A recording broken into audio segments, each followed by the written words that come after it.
کم مصرف انرژی مصرف کردن راحته. کار دیگه که میتونی بکنی اینه که بگی یه روزی آدما برن تو فضا زندگی میکنن، ما از اون منابعی که تو فضا هست، از منابع متریالیش در نظر بگی، فلزاتی که هست و انرژی که مثلا میتونی از خورشید انرژی تولید بکنی، انرژیشو بگیری و برق تولید بکنی، غیر از اونها استفاده بکنی و به جای اینکه 6 بیلیون انسان داشته باشی 60 بیلیون انسان داشته باشی. اینا هم که دارم میگم یه جوری صحبت‌های یه جف بزوس یه سخنرانی مثلا یه ساعته‌ای داره که داره اون ویژن یا دیدگاه خودش رو توضیح میده اصلا چرا. این تقریبا خلاصه اون. و اگر 60 بیلیون انسان داشته باشی به جای یک موزارت 10 تا موزارت، به جای یه انیشتین 10 تا انیشتین. یعنی داری شانس خودتو برای شکوفایی و بهتر شدن و اینا زیاد میکنی.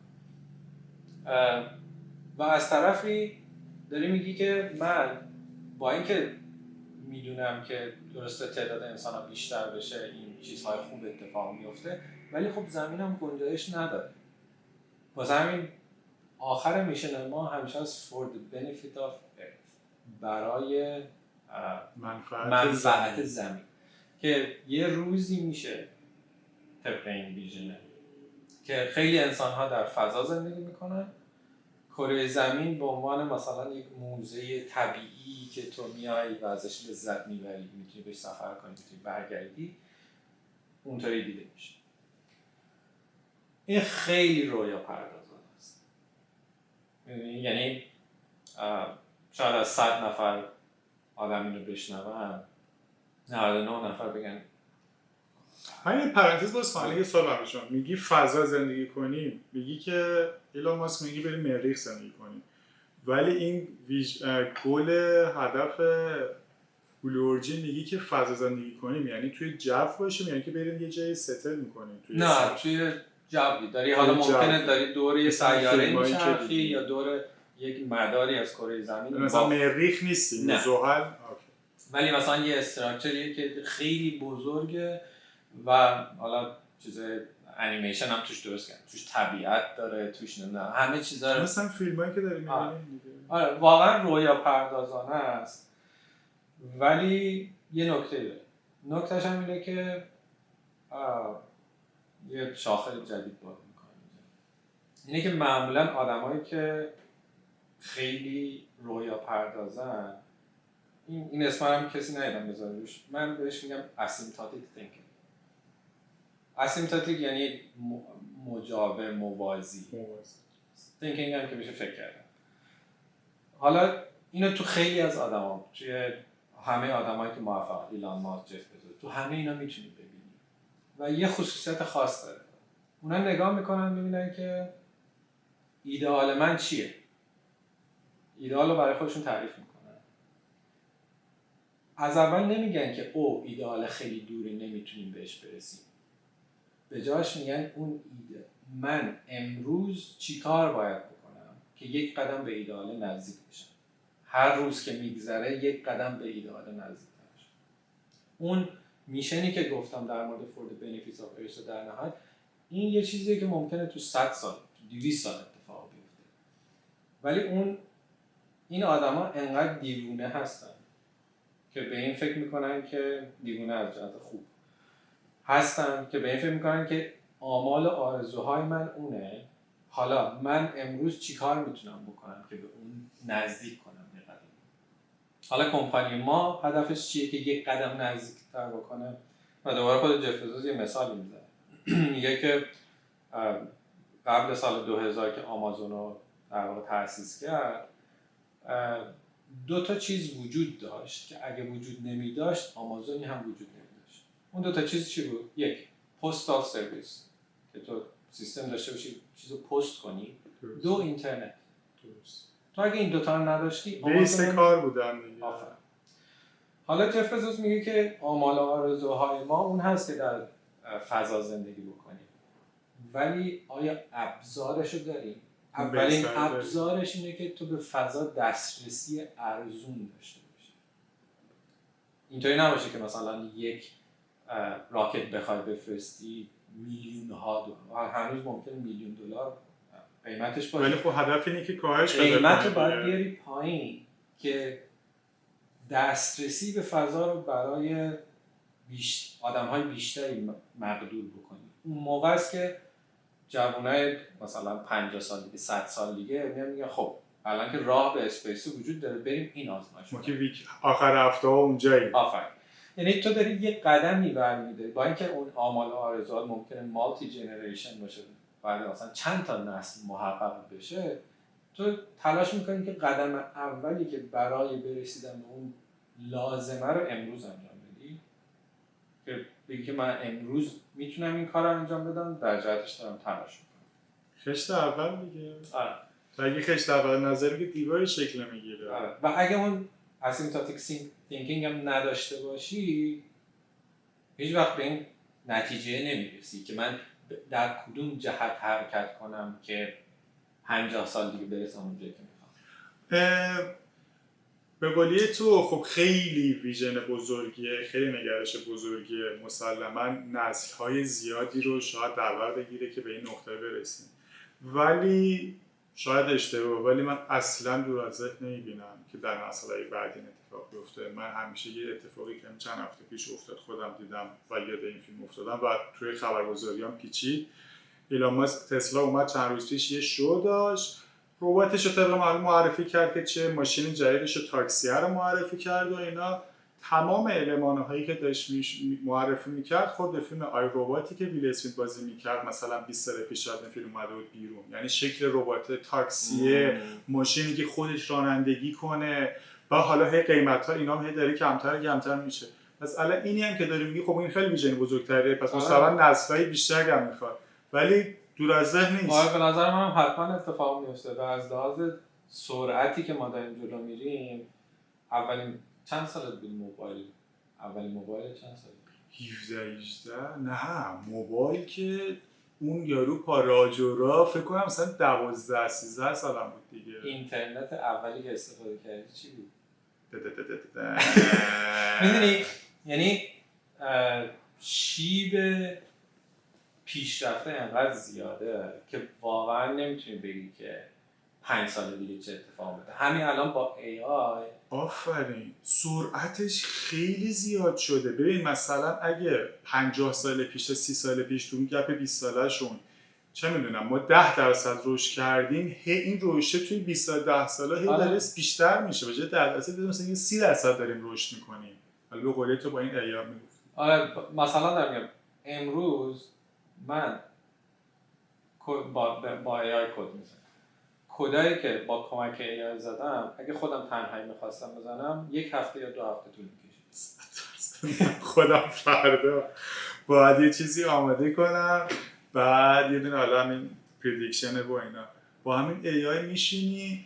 ببین نه که مثلا خودت باید دیفاین کنی براش، همون خیلی کارا رو انجام میدی و اینا، ولی خب بالاخره یه ریسکاری بهت اون یهو اد میکنه و بعد تو میگی چه جالب، چرا خودم حواسم به این نبود و خیلی سرعتت بیشتر میشه. و خاصی هم ناخواستم تو زندگیمون هست دیگه. مثلا اون بازخوردایی که تو بهش میگی این کارو بکن، اون کارو انجام میده، بعد میگی اینجاشو اشتباه کردی، اینجاشو درست کن، بعد میگی بعد کلا میخونی میبینی که مثلا خب اینجاش خوبه، میبینی اینجاشو مثلا خوب انجام نداده، بهش میگی.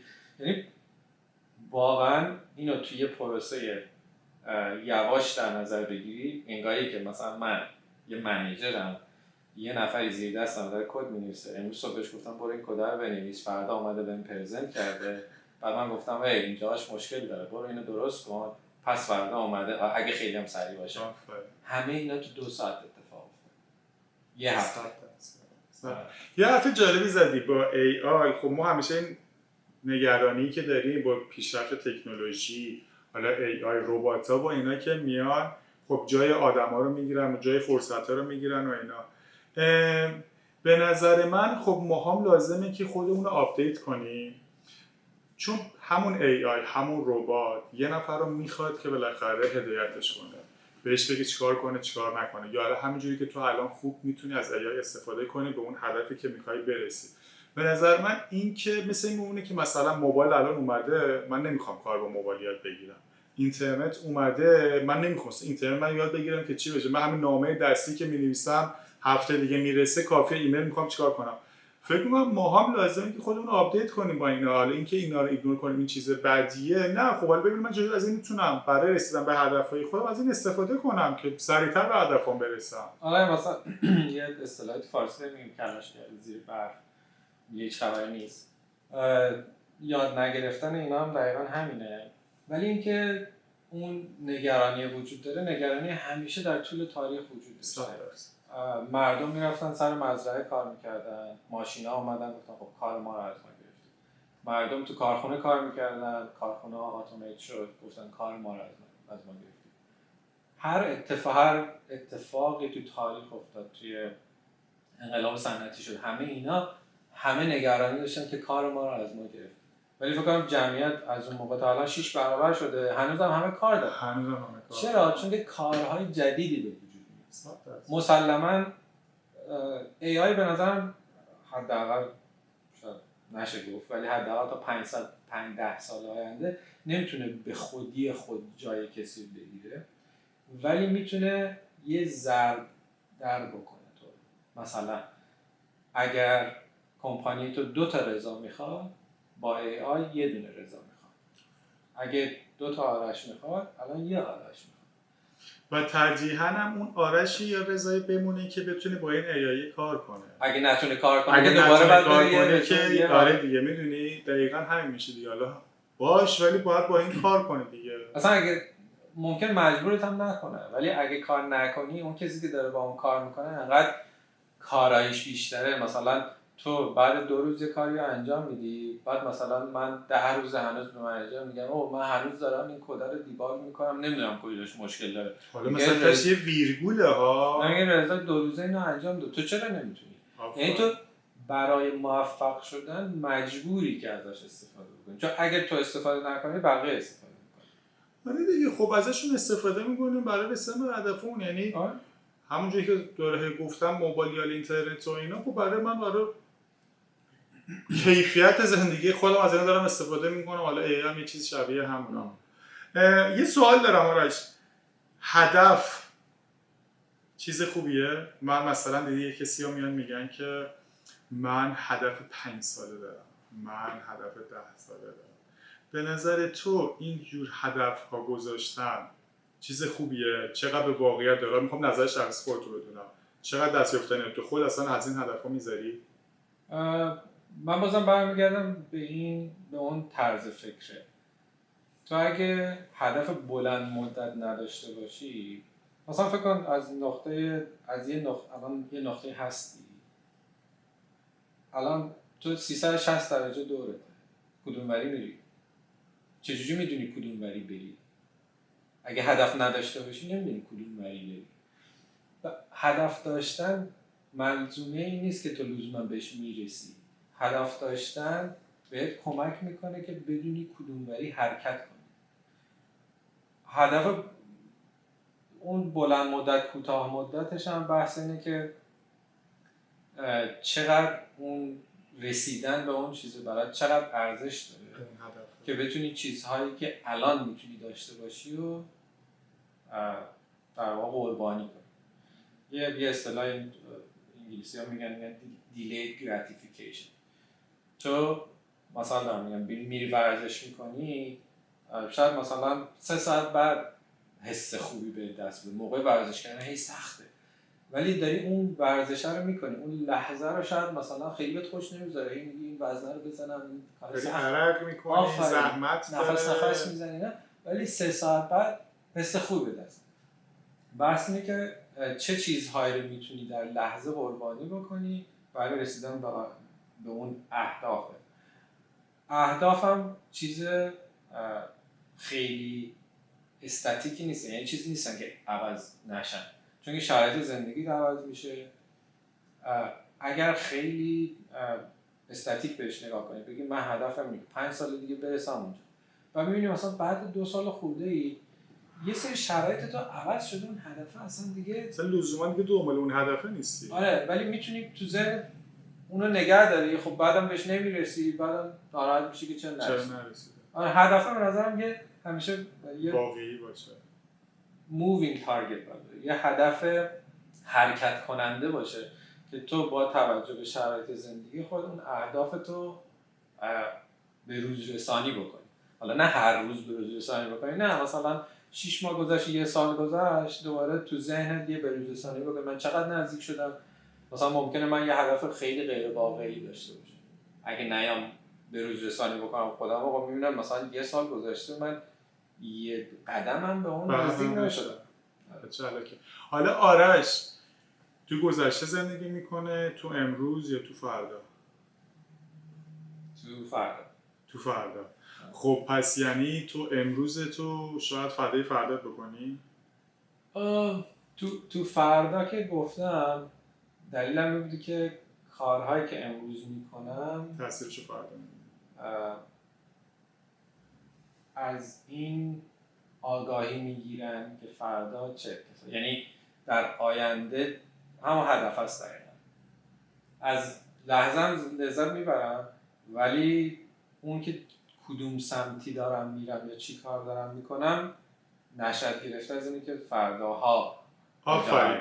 پس میگی که لحظت هم لذت میبری، از امروزت هم لذت میبری، ولی امروز تو فردای فردا نمیکنی، ولی امروز تو در مسیر هدفهای فردا قرار میدی و امروزت هم لذتشو میبری. آره، مثلا خیلی چیزا هست که هر دوتاشو داره. مثلا ورزش کردن، منم خیلی اینطوری نیستم که مثلا خیلی ورزش کنم، ولی سعی میکنم، اخیراً سعی میکنم ورزش کنم. این یه چیزی که هم در 20 سال آینده نتیجه فایده داره، هم در امروز نتیجه داره. یه سری چیزا هستن که هر دوتاشو دارن، یعنی لزوما هم اینطوری نیست که یکی قربانی بکنی. یا مثلا یه چیز دیگه میخوای مثلا تو سر کار، من الان میخوام یه کدی بنویسم که مثلا فلان کار رو انجام بده، از کد نوشتنم دارم لذت میبرم. یعنی این چیز قشنگی شد، این که تو بعضی موقع اون کاری که باید انجام بدی که به هدف برسه رو دوست نداری. مثلا تو همه میخوان حقوق داشته باشیم، پس باید بریم سر کار که اون حقوق رو بگیری، ولی از کار لذت نمیبری. اینجا این غلط کانفلیکت داره این دو تا هدف با هم دیگه. چون تو دوست داری سر کار نری، ولی از طرفی هم میخوای حقوق بگیری. ایدئال اینه که از اون کاری که داری میکنی هم لذت ببری. اصلا دیگه اون تناقضه در زندگی تو وجود نداره. من هر روز که میرم سر کار با لذت میرم سر کار، که میگم مثلا من میخوام این کارو بکنم، من میخوام اون کارو بکنم، من میخوام فلان تأثیر رو روی این راکت انجین بذارم، من میخوام مثلا فلان آنالیز رو بکنم. یعنی از اون کارم لذت میبرم. خب با اینکه از یه سری چیزای دیگه هم دارم میرم سر کار، مثلا استراحت داری میگذاری، از خوابت داری میگذاری، ولی همون برای من لذته. اینطوری نیست که تناقض داشته باشه. آفرین. خیلی نکته مهمیه که اون کاری رو انجام میدیم هر آنچه هست، اصلا هرچی، من نمیخوام حالا اسم کاریو بیارم که لقبی بزنم، ولی هر آنچه که انجام میدی تو اگه لذت ببری تو برنده ای. حالا هرچی هست برو اون کاری رو انجام بده که دوست هم داری. اون موقعیتی که الان هستی دوست نداری، فقط یه بارم فرصت داریم دیگه، برو دنبال اون کاری رو که صبح به صبح با ذوق براش باشی بخوای انجام بدی. به قولی تو آرش صبح دوست داره بره ببین کده رو بزنه راه میشه، ببینه که جواب میگیره که حالا این موتور فضاپیماه، این موتور فارسیش نمیدونی، یعنی واقعا راکت انجین و بعد راکت انجین. آره این راکت انجینه درست کار میکنی یا نه؟ این خیلی مهمه. آرش خودت آدم خوششانس میدونی؟ آره. قبل اینکه بریم سمت این میخوای در مورد خود کارم توضیح بدم؟ آره حتما. خلاصه میگم، ما چند تا موتور یا حالا راکت انجین داریم که من روی یکی از اونا کار میکنم، اسم انجین است BE4 که روی یکی از یه راکتی به اسم ولکانم تا حالا تست شده، اونو برده فضا. کار منم اینه که تو این انجینا یه سری پمپ وجود داره. این پمپ ها کارشون اینه که سیال‌های اکسیژنی که مایع هست، این انجینا یه سری چالنجایی دارن. اینه که تو سوختت و اکسیژن که اکسیدایزرته، هر دوتا انقدر سردشون میکنی که مایع میشن. اکسیژن مایع. لیکوید اکسیژن. بعد این لیکوید فیول و لیکوید اکسیدایزر رو باید پمپ بکنی که فشارش بره بالا، فشارهای خیلی بالا. بعد این مینا میرن یه جایی با هم دیگه قاطی میشن و یه احتراقای انجام میشه و اون گاز خیلی داغی که مثلا چند هزار فارنهایت دماشه از اون انجینه میاد بیرون. یعنی یه جایی دمات هست، من به معیاری که برای همون حرارتی که راکت داره میپره ما داریم پایین میبینیم یا یه جای دیگه است؟ همون. چه جالب. و حالا اون معیار سانتیگرادش رو نمیدونم، ولی مثلا لیکوید اکسیژن دماش مثلا 180 رنکینه. حالا بعدا میتونیم تو توضیحات بنویسیم که چی میشه. بعد از طرفی مثلا دمای اون احتراق هم خیلی زیاد. حالا کار من اینه که یه سری آنالیز هایی روی این پمپ ها میکنم، از لحاظ اینکه تو این پمپ ها مثل جریان های داخلی وجود داره که به خوششانسی هم الان یه ربط داره، میگن بهش میگیم سکندری فلوز. یه جریان اصلی داره پمپ، یه سری جریان داخل داره. کلا چیزایی که نمیتونم توضیح بدم از این جهت که من که خودم مکانیک خوندم و چیزای مرتبط کار کردم، تا موقعی که نرفته بودم سر کار این کار نمیدونستم که چالش های ساخت این موتورها چی هستند، چقدر ریزه کاری دارن. یه عددهایی هم دیده میشه توش که اصلا از، یعنی تو مثلا یه چیز بذارن جلوت میگی مثلا 1 کیلو 2 کیلو، یه اینتویش، یه حسی داری مثلا. من هیچ حسی نداشتم اول رفتم. عددها انقدر گندن. راکت انجین نسبت به وزن خودش دنس‌ترین ماشینیه که تا حالا بشر ساخته از لحاظ انرژی که تو آزاد میکنه. یه مثال خیلی ساده بدم.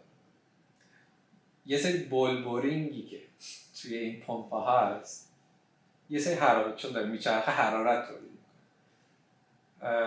اسب بخار میدونی چیه دیگه؟ به نظر یه بولبورینگ مثلا چقدر اسب بخاره حرارت رو؟ اسب بخار یعنی انرژی یک اسب. آره خب مثلا یک دهم، یه صدم، 1/10. واو چه چیز جالبی میگی. نمیدونم اصلا من اسب بخاری که شنیدم تو قدرت ماشین بوده، واسه همین واقعا هیچ ایده‌ای ندارم. قدرت ماشین چند اسب بخار؟ مثلا ماشینی که خیلی خفنه 1000 اسب بخار. 1000 اسب. این بولبورینگی که داره میچرخه مثلا 4 اسب بخار ممکنه حرارت تولید کنه. جدی میگی؟ و ماشین های خیلی کوچیکی از ماشین کوچیکا هستن که مثلا شاید 5-6 اسب بخوره. این ماشین قدیمی. آره. این خیلی، یعنی اوردر عدد و رقم ها انقدر زیاده که اصلا واقعا در چیز نمیشه. یا مثلا قطعاتی هستن که تو پمپ یه سری چیزایی دارن میچرخن و یه سری چیزای ثابته. بعد یه سری مکانیزم خیلی خاصی توشون وجود داره که این شفتی که داره میچرخه رو نذارن که به هم دیگه بخوره. فواصلی بین اون چیزایی که میچرخن و نمیچرخن در حد ضخامت یک کاغذ و این یه سیستمی داره که این کنترل میکنه این ضخامت کاغذ مثلا نصف بیشتر نشه یا یه ذره بیشتر نشه. یعنی میگن علم راکت ساینس مگه میخوای چه میدونم راکت هوا کنی؟ آره ولی حالا اونم یه جالب داره که راکت ساینس نیست، راکت انجینیرینگه. چرا؟ چون فرق ساینس و انجینیرینگ اینه که تو ساینس میخوای همه چی رو بدونی تا بتونی نتیجه جواب رو اعلام کنی. ولی تو انجینیرینگ میگی من مشکل دارم، اینا رو هم نمیدونم ولی باید راه حل پیدا بکنم. مثلا انقدر بعضی موقع چیزا پیچیده است و تو همه جای اون دستگاه سنسور نداری، یه مشکلی که پیش میاد ممکنه هیچکی نفهمه آخرش مشکل واسه چی بوده. ولی میایم چیکار میکنیم؟ میگیم که چه چیزهایی ممکن بوده به این مشکل بیانجامن، همه اون چیزها رو برطرف میکنی و میری تست میکنی این مشکل برطرف شده. آخرش هم ممکن نفهمی که کدوم یکی از اینا رو که من درست کردم یکی از یه انجینی که خیلی وقت پیش می ساختن منفجر می شده سر یه زمان خاصی. شرکت ما نه تیز مثلا 20-40 سال پیش انجین رو روشن میکردن، شروع میکرد به کار کردن، سر حالا 30 ثانیه سر یه ثانیه خاصی منفجر میشد. اینا کلی تحقیق کردن تازه فهمیدن که چرا. بعد اون چرایی خیلی مسخره است، مثلا یعنی واقعا چیزایی که به ذهن، یعنی خیلی آدمای من همکارام مثلا 30-40 سال تو این کار، من الان مثلا یه سال خورده، ولی واقعا یه سوالایی که براش جواب پیدا نمی‌کنی ولی مجبوری راه حل ارائه بدی، مجبوری بگی که دوباره من کدوم وری برم که احتمال این مشکل رو کمتر کنم. بعد دوباره میری تست میکنی. میگم بازم این مشکلات چیزای خیلی خاصه، یعنی مثلا چیزی که بیرون باشه، من بیرون میدم واقعا هیچ ایده‌ای نداشتم. چرا ریزکاری‌ها بابا. خب بعد شانس این جریان‌های ثانویه بهش میگیم سکندری فلوس. تو خودت اینم بگو که خودت خوش شانس میدی. خوش شانس میدی. من در این حدی که خیلی از دوستان همیشه من میگن خر شانس. اینم میتونه یکم نمونه باشه. جریانی که توی پمپ اتفاق میفته بهش میگن سکندری فلوس. من توی کار خنک‌کاری که میکردم یه چیز کاملا غیر مرتبطی هم ما بهش میگفتیم سکندری گاز توربین، بهش میگفتیم سکندری فلوس. دو جریان‌های ثانویه. این پوزیشنی که باز شد توش این جریان‌های ثانویه رو داشت. من فکر میکنم اون ریکروتر که دنبال چیز میگشت، دنبال آدم میگشت که برای این کار استخدام بکنه، رفته تو لینکدین سرچ زده سکندری فلوس.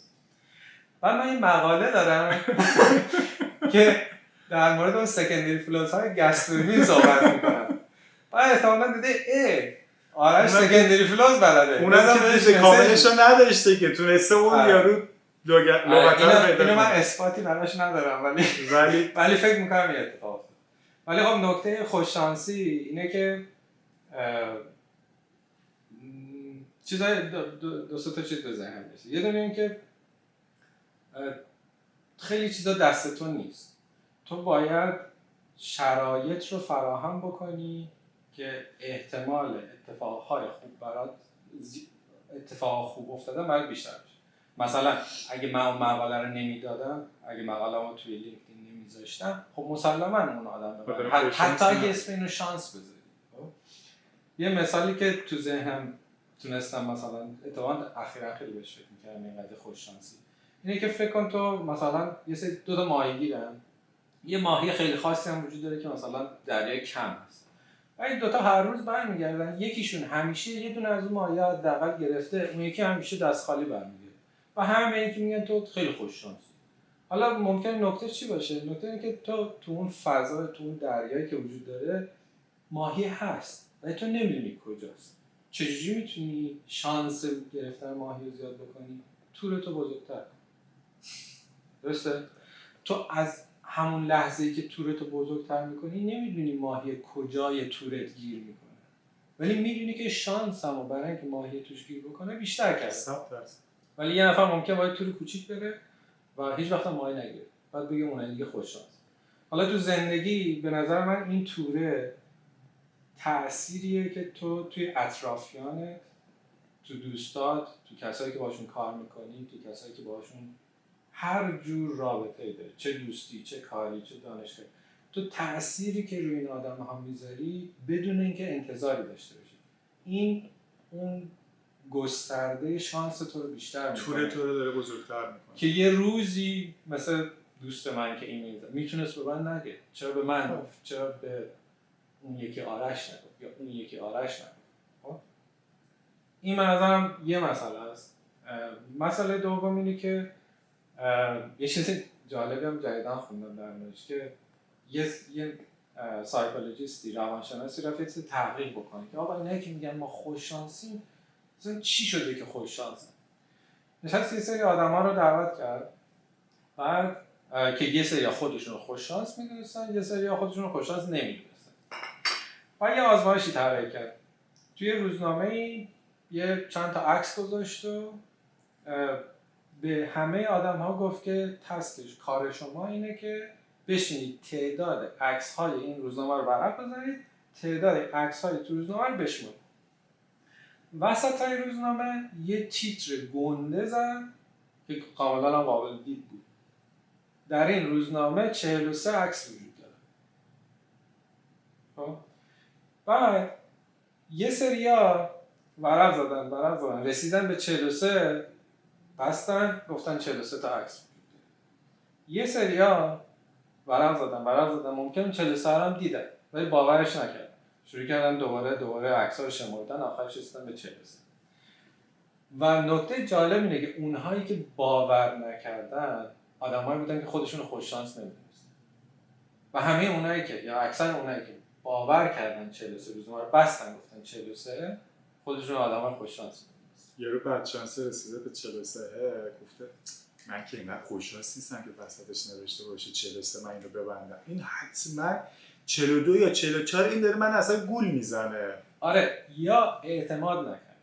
آره دیگه اعتماد نکرده دیگه. آره دیگه نه این پس بذار برای خودم بگردم. آره یعنی به چند تا چیز بستگی داره، به خوشبینی بستگی داره، چون که مثلا ممکنه برای تو 10 تا خیلی چیزا شانس ها، اصلا نمیخوام بگم اتفاقا شانسی اتفاق نمیتونه، نه خیلی از اتفاقات تو زندگی آدم شانسه، ولی موضوع اینه که ممکنه یه قسمتی باشه که از شانس فراتر باشه. اونم اینه که مثلا برای رضا و آرش و یه نفر دیگه ممکنه 5 تا اتفاق مشابه بیفته ولی رفتار اون آدما نسبت به اتفاق ممکنه فرق بکنه که در نهایت ممکنه نتیجه مختلفی بده. اون نتیجه مختلفی از بیرون ممکنه به شانس تلقی بشه. شانس وجود داره، اینش درش انکاری وجود نداره.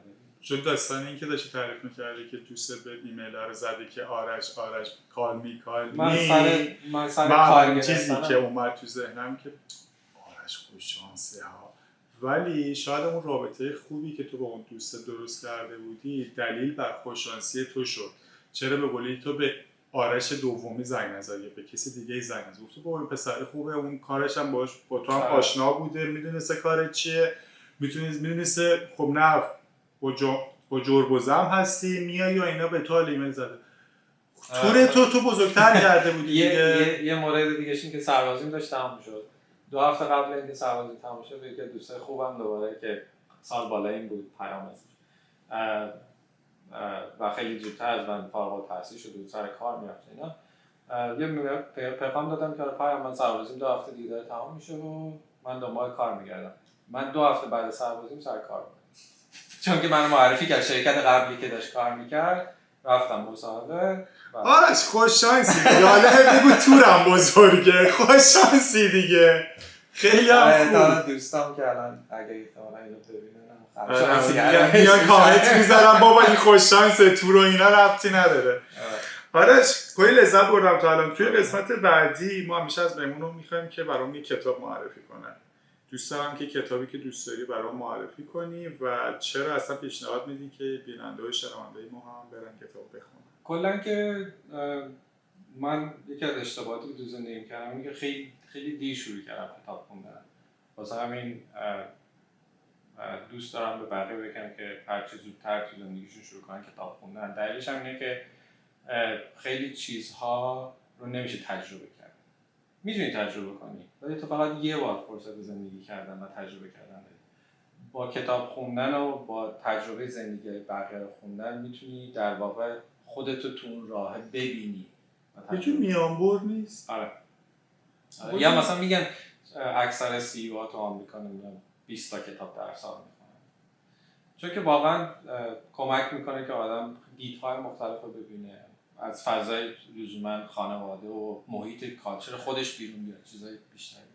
چقدر نگرش تو به نظر من کتاب خوندن نسبت به تمام جوامع، فرهنگ ها، آدم های مختلف، یا اینکه مثلا چرا برخوردها متفاوت در مورد هزاران زمینه، چقدر ما میتونیم بشینیم کتاب بخونیم و این جور میانبرها رو توی زندگی خودمون استفاده کنیم، چقدر دیدمون رو باز میکنه. من خودم هم از اون دسته از آدمایی هستم که حالا نمیگم الان خیلی کتاب خونم ولی خیلی دیر به همین درجه از کتاب خونیمم رسیدم، اونم حالا توی اتفاقی بود، ولی خیلی کتاب خوندن من خیلی وقتا مثلا کسایی میبینم که قدرت بیان‌های خیلی خوبی دارن، واژگان قشنگی استفاده میکنن، توان اصلا تو دوست داری که به این طرف گوش بدی که این داره حرف میزنه. مثلا حالا توی لول‌های بزرگتر که حالا بیشتر هم میشناسن، مثلا باراک اوباما، بیل گیت، خیلی حرف قشنگ میزنه، مثلا همیشه دعوتشون میکنن اینجا.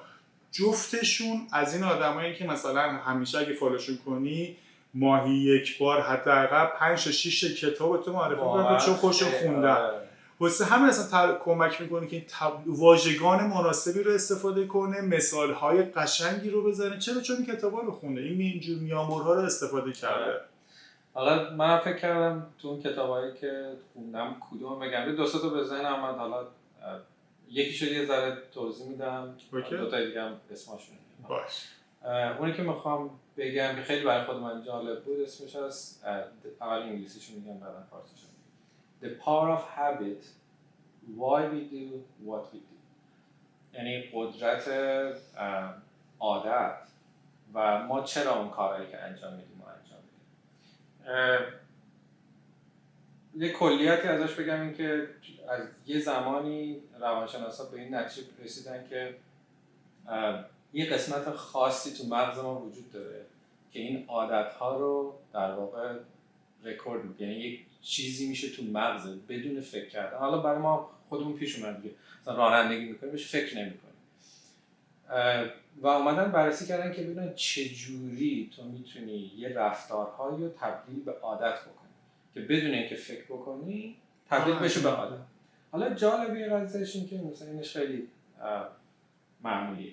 جالبه قضیه اینه که کتابه میره و داستانهایی رو میگه در مورد کمپانی‌های مختلف، در مورد حتی تیم‌های ورزشی که چجوری از این دانش استفاده کردن، عادت‌ها رو عوض دادن، عادت کارمندها رو عوض دادن و عادت‌های به مشتری‌های خودشون القا کردن.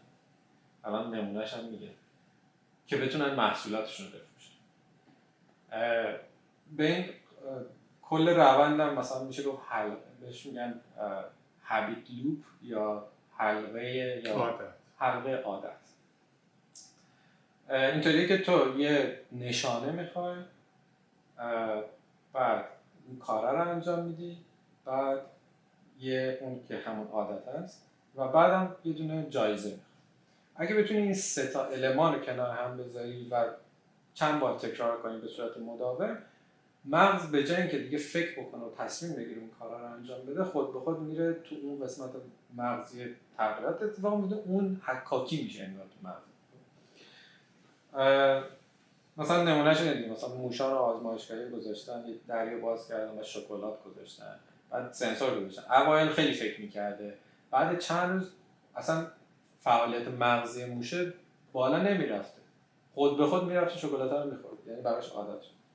یکی از چیزایی که خیلی فبریز میدونید چیه، خوشبو کننده. آره. حالا سوالی که بپرسم، به نظر کارایی اصلی فبریز چیه؟ ورود به بوی بدو بگیره؟ آره ولی از کجا میدونید؟ خوشبو کننده. آها فهمید.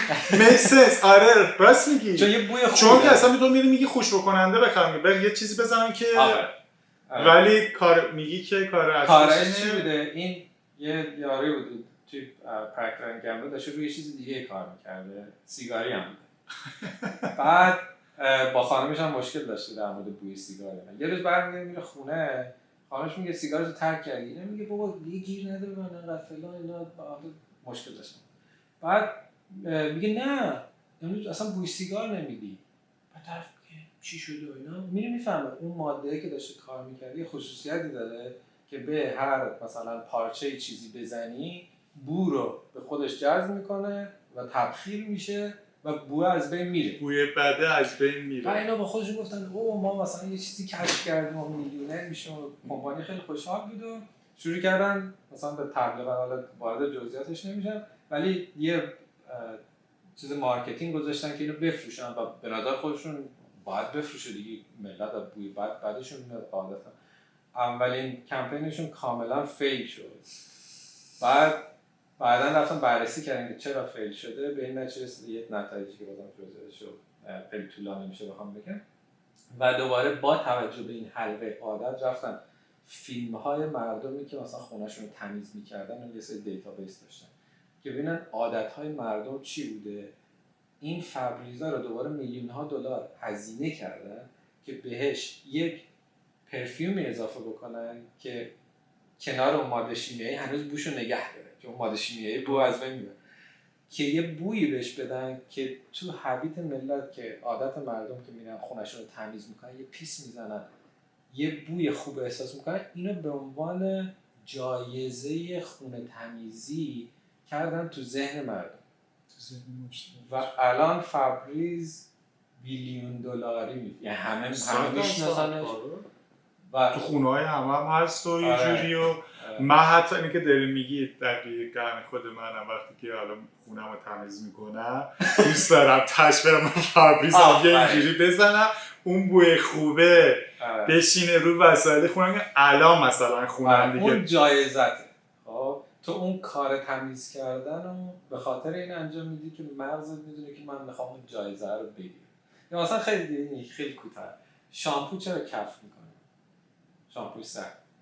شامپوی سر برای اینکه کار خودش رو انجام بده و تمیز کنه موهات و چربیشو بگیره هیچ نیازی نداره ماده کف کننده توش وجود داشته باشه. ولی اگه ماده کف کننده توش وجود نداشته باشه ما فکر میکنیم کارش رو انجام نداده. اون جایزه رو نمیگیریم. واسه هم یه ماده اضافه میکنه که کف کنه. من حالا مثلا در مورد کمپانی تارگت، کمپانی استارباکس، در مورد چیزای ارتش آمریکا، چیزای یعنی میاد اینا رو خیلی چیزه. چرا جالب. خیلی جالب. دو تا کتاب دیگه گفتیم میخوای اسمش یه دونه 12 Rules for Life جوردن پیترسون که خیلی وارد جزئیاتش نمیشم. یه دونه هم کتاب زندگی ایلان ماسکی که اخیراً در اومده، اسم نویسنده‌ش فراموش کردم. هر دو کتابای خیلی. اسم کتاب ایلان ماسک نمیدونی چیه؟ دقیقا خود اسم خود ایلان ماسک تو کتاب از بایوگرافیشو یه نفر دیگه نوشته. یکی نفر دیگه نوشته. اوکی خیلی خوب. کتابا گفتیم. تو قسمت بعدی من میرم چند تا سوال ازت بپرسم، میخوام بیشتر با تو آشنا بشیم. چه چیزی آرش رو اینسپایر کرده که به این موقعیت کاری تو زندگیش یا حالا هم کاریش رسونده؟ چه نقطه باعث شده که آرش رو به این نقطه بکشونه؟ یه جواب دارم باید از صبر کنیم فقط. به اون پادکست در بیاد گوش بده. همین چیزایی که در موردش حرف زدیم همه اینا کنار هم نقطه‌ای شده که تو اینجا باشی تو این کمپانی کار کنی. چه جالب.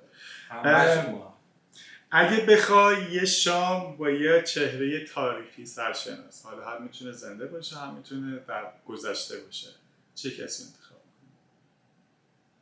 می‌کنی؟ بین انیشتین و ایلان ماسک موندم. بعد چون جف بزوس شانس دارم که احیانا شانسش کمه ولی کمپانی من بزرگه که انیشتین خیلی تیپیکاله ولی خالی مثلا میدونی مثلا نماشین خوبش حرف بزنی؟ سوال داری ازش؟ بگیم ما بشینی جنرال گپ بزنی؟ نه سوال خاصی ندارم، فقط در حضورش بودن یه حس خوبی میده. آره مثلا بخوام سوالی بپرسم فکر کنم تو دومی مهمون این برنامه‌ای که انیشتین. آره یادم یکی دیگه. اگه بتونی تو تاریخ سفر کنی به چه مقطع زمانی و مکانی میری و چرا؟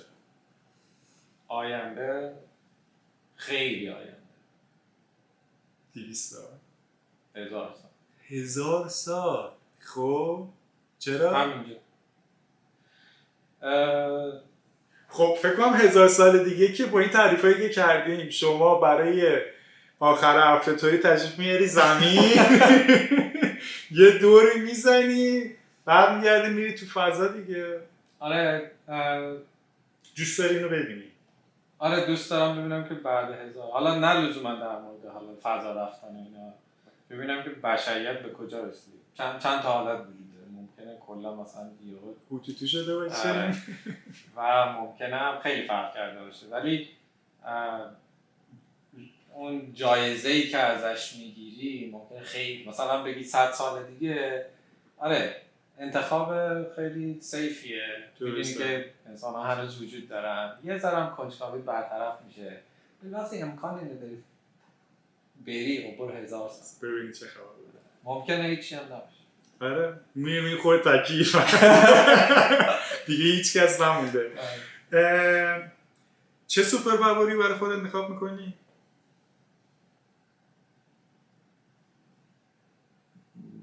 مثلا چیزی که انسان ها ندارن، مثلا آره یه چیز فرازمینی دیگه، مثلا مثل سوپرمن که مثلا میتونه تو فضا پرواز کنه، یا مثلا چه میدونم تو زمان حالا حرکت کنی، یا مثلا آینده رو ببینی، یا مثلا ذهن خوانی کنی، یعنی چیزایی که معمولا ما تخیل میکنیم که دوست داریم. سوال بعدی هم توش فکر کنم. باشه. گولت الان چیه؟ چی آرش رو حقی نگه میداره؟ این که توی هر کاری که میکنن یک تأثیری از خودم بذارم. این کاری که داریم حالا میتونیم خیلی زومین بکنیم، بریم مثلا تو رابطه دوستان، تو رابطه کار ولی هم اون چیزی به من خوشحالی میده که احساس بکنم که حضور من تأثیر مثبتی در هر چی می‌خواد. سخت نیست؟ وقتی لذت داشته باشه سخت نیست. مثلا دارم میگم یه دوستی ممکنه برگرده بگه که مثلا یه سوالی ازت بپرسه، مثلا 1 ساعت ممکنه وقت بذاری بشینی مثلا یه چیزاشو مثلا میدونی، ولی 1 ساعت وقت بذاری که ببینی مثلا به طرف کمک میکنه. سخت بودنش اینه که میتونی بگی آره من 1 ساعت مثلا میتونم یه کار دیگه بکنم، ولی اون پروسه وقتی برای لذت بخش باشه، وقتی دوست داشته باشه اون کارو بکنی، مثلا اون لذت. آفرین. توی قسمت بعدی یه سوالای رپید کوئسچن دارم، بین این و اون جواب میدی. هنوز اون سوپر پاور رو میدونم، اگه میخوای برمیگردم الان بشه، ولی بعد از این سوالا، ولی حواسم هست که جواب ندادی. هم زمان رو دوست داشتم هم پرواز رو، ولی چون که زمان رو درش صحبت کردیم و آلیدی آپشنش رو داشتم، پرواز کنیم. خیلی خوب. خب خوابش هم میدیدم بعضی موقع. آره من خودم هم یه وقتا یه خواب میدیدم با یه فاصله از زمین دارم حرکت میکنم و یه خورده ترسم دارم که من اوایلش میترسیدم. بعد دیگه انقدر این خواب رو دیدی که بعدم یه چیزی که اصلا موقعی که بیدارم میشی یادت نیست، ولی انگاری پس زمینه ذهنت میبینی یه تجربه قشنگی داشتی، یه حس متفاوتی رو بعد کم به نشستم من خواب اینو بعد شروع کردم یادم موندن که قشنگ انگاری مثلا توی شهریه مثلا من بعد اون تلاشی که میخواستم بکنم پرواز بکنم و پرواز میکردم یادم اومد تو خواب. چه جالب. حالا بحث خواب شد، تو خواب تکراری میبینی؟ من خیلی خوابم یادم نمیاد. من اصطلاحی که میگم من میخوابم میمیرم. چه جالب. من حالا خیلی یادم نمیاد. چه جالب، چون من خودم به شخص خیلی خواب میبینم، چون من خیلی خواب سبکی دارم به قول معروف که میگن، و خواب تکراری هم میبینم. بعد مثلا اینجا مثلا این لوکیشن مثلا 2 ماه پیش بودم، الان چرا من دوباره باید به اینجا برگردم؟ مثلا آدم تکراری، دوره موقعیت تکراری، آدم‌ها تو خوابت عوض میشن. مثلا داری با یه نفر حرف میزنی، الان آرش یهو میشه دیگه، مثل فیلم‌های طرزی برمیگرده مثلا چه دیوید بکام، همینجوریه. خیلی عجیبه. خب بریم سوالای رپید کوئسچنمون. قهوه یا چایی؟ قهوه. کوه یا دریا؟ سحرخیزی یا شب بیداری؟ شب بیداری. گربه یا سگ؟ سگ. تخیلی یا غیر تخیلی؟ غیر تخیلی. غیر تخیلی. ترش یا شیرین؟ شیرین. تابستون یا زمستون؟ تابستون. کتاب یا فیلم؟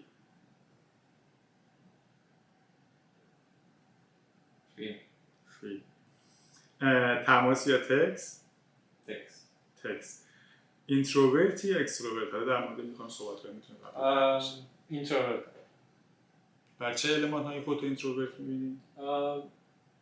فکر کنم یه تعریفی که حالا خیلی کلی باشه در موردش اینه که آیا از حضور کنار بقیه انرژی میگیری یا فکر کنم شما هم صحبت کردین در با بقیه دوستان. خیلی نمیتونم من میشناسی خیلی اینطور نیستم که مثلا گوشه نشین باشم، ولی تنهایی رو دوست دارم. یعنی ترجیحت من خودم آره تو هم مثلا میگی از تنهایی بدم نمیاد که مثلا بگی یه چیزی کمه، ولی آره مثلا لذت هم میبری کنار دوستان تو خوش میگذره اینا، ولی اینتروورت میشه. حالا این که میگی من واقعا مثلا دوستای تو زندگی مثلا آدمای تو زندگیم اصلا تنهایی براشون معنی نداره، اصلا میترسن، اصلا دوست ندارم یه نفر دیگه حتما باشه، مثلا من دوست ندارم برم اینجا تنها باشم، حالا مثلا من و تویی که تنهایی رو دوست داریم عجیب میاد و اینا. همه جوره دارم، من خودم هم ترجیحم اینه که تنها باشم، ولی میگم توی برنامه دیگه هم صحبتش کردیم این که فکر میکنم برای اینکه بخوام به یه سری موفقیت‌ها شاید در زمینه زندگی بهشون دست پیدا کنم، خوبه که از این قابی که دور و بر خودم ساختم، از این شلی که دارم بیرون بیام که بیشتر بتونم دیده بشم. آره کاملا قبول دارم و تو قسمت‌های قبلی هم که در موردش صحبت کردیم و گوش میدادم کاملا قبول دارم. من خودم همین روند رو تلاش کردم برای خودم داشته باشم، از چیزهای خیلی کوچیک سلام علیکم مثلا دارم میگم تو میری بعضی موقع مثلا من جلوی در مغازه‌ام و به جای اینکه برم تو، حالا تو اینطوری نیستی، به جای اینکه برم تو سوال کنم یه چیزی گوشیمو در میارم گوگل میکنم. خب چرا این آره تو که یادم، ولی خب منم تلاش کردم که چون واقعا چیز دیگه باعث چیزهای بهتری میشه تو زندگی. نتورکینگ البته اینم بگم من تو دو تا حالتم، توی زندگی شخصیم شاید بیشتر اینتروورت باشم ولی تو کارم کاملا اکستروورت، هم اسرتیوم هم اکستروورت. یعنی اگه یه چیزی رو قبول نداشته باشم، نه اینکه به زور بقیه رو راضی کنم. من میتونم بگم که آرش اونجایی که دوست داره اکستروورت میشه. اونجایی که دوست داره باشه یا هست. یا مثلا خیلی مواقع شاید تو هم دیده باشی که مثلا بعضی ما حرف نمیزنم و یه موضوعی میشه که دوست دارم دیگه او یک ساعت بله بله در جریان هستی. آرش سوالا تمام شد، قسمت آخر برنامه است. میخوام بدونم که حرف آخری مطلب چیزی دوست داری با ما در میون بذاری؟ چیز خاصی بذارم نمیشه. گفتنی‌ها رو گفتی؟ آره خیلی حرف زدم. آره کلی لذت بردی. مرسی لطف کردی. خواهش میکنم، مرسی اومدی، کلی چیز یاد گرفتیم در مورد آره حالا هم بیشتر من خوب با تو آشنا شدیم، همین که در مورد فضا با صحبت کردی جالب شد، خیلی چیز یاد گرفتیم. دمت گرم اومدی، ان شاءالله که همیشه موفق و پایدار باشی و ببینیم و لذت ببریم. مرسی. مرسی از شما بینندگان عزیز. همین الان هم تا یتون نرفته حتما لایک کنید این ویدیو و سابسکرایب هم کنید اگه در یوتیوب دارین برنامه رو میبینید. اگه توی پلتفرم‌های اسپاتیفای، اپل، اسپاتیفای، همه پلتفرم‌های دیگه که آیدیوشو دارین گوش میکنین لایک کنین، حمایت کنین، کامنت بذارین، نظر بدین، یا حتی اگه مهمونی رو دوست دارین یا حتی اگه خودتون دوست دارین که توی این برنامه باشین به ما بگین، ما خوشحال میشیم. مرسی که تا اینجا با ما بودین، با ما بازم همراه باشین.